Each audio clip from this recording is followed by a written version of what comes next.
Ed Van Halen was a phenomenon, and I guess that hardly needs saying. I met him for the first time through Tony Iommi, my great friend from Black Sabbath, when I was watching the two of them, and Van Halen were opening up for Black Sabbath. I mean, that was something to see. It was in the Circus Krone in Munich, and I hadn't seen Tony for a while, and I'd never seen Van Halen. Luckily, I got there in time to see him play, and I was just like, wow, what is this? What is this guy? What is he doing? I can't even begin to figure out how his fingers are moving, what he's doing. It was a bit like seeing Jimi Hendrix for the first time. Like, how does anyone do that? What has he got that is so magical that we've never seen before?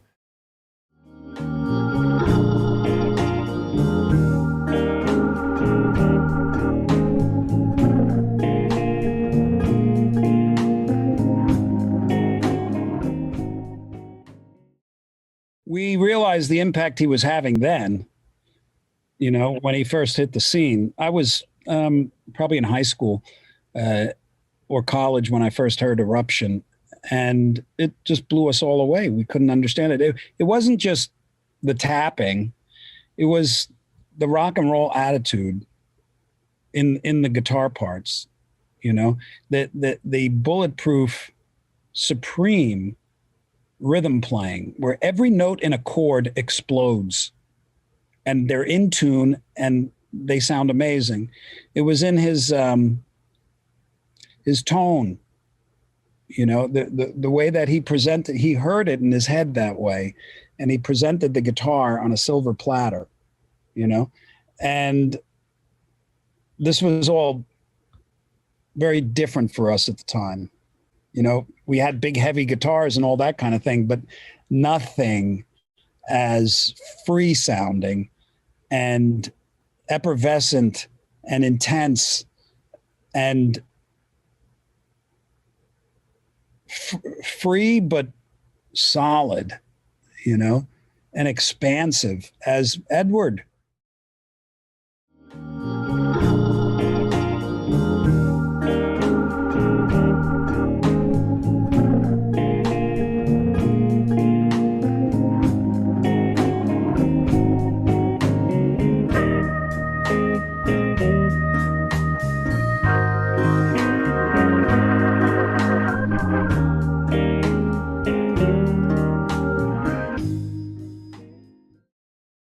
Eddie was such a wonderful compositional improviser, and he was obviously a really great composer on the guitar. You know, he figured out a way to write these really fun songs, but they were really groundbreaking in how he arranged his guitar parts.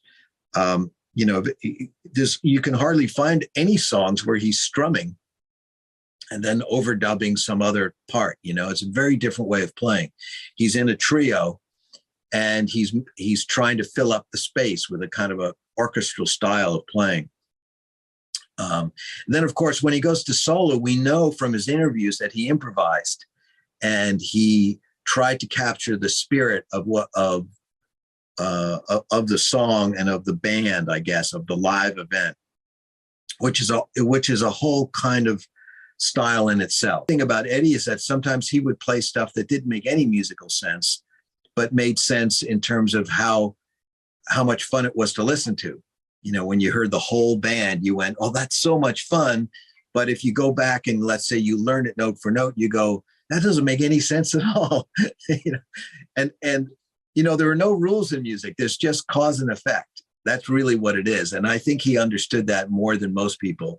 He would never get held back by any kind of preconception that there was a rule.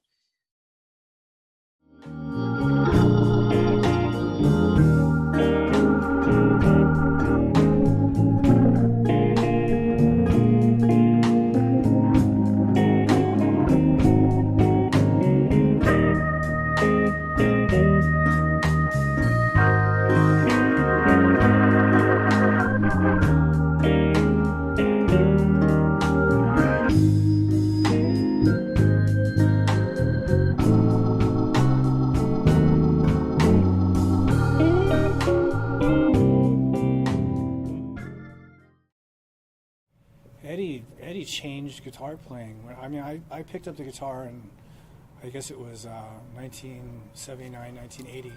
The first Van Halen record came out, and Steven Adler, which is Guns N' Roses' original drummer when we were kids, used to just hang out and ditch school and go to the pizza place and whatnot.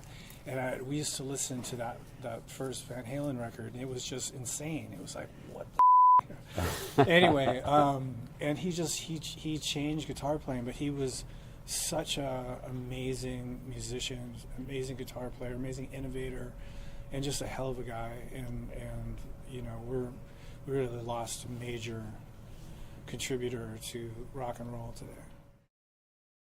The best way I could describe it is there's only a handful of guitar players, Jimi Hendrix, Django Reinhardt.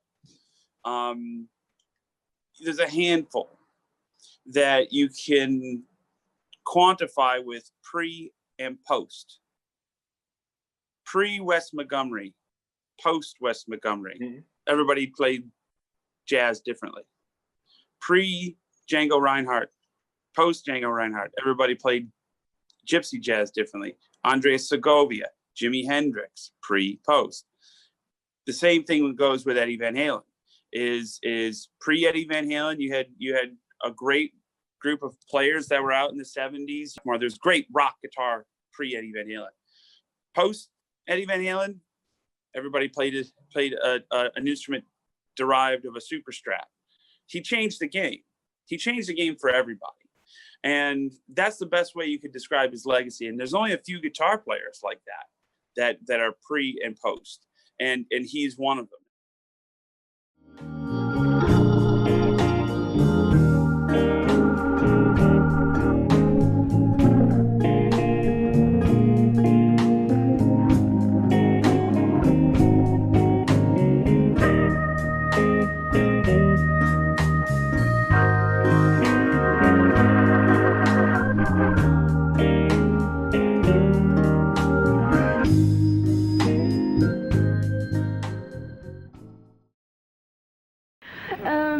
Who do you think is the best guitarist? Because you actually are a guitarist. Best guitarist, living or not both? living? Both? Well, there's a lot of guitar players. I like a guy called Eddie Lang and a guy called Django Reinhardt.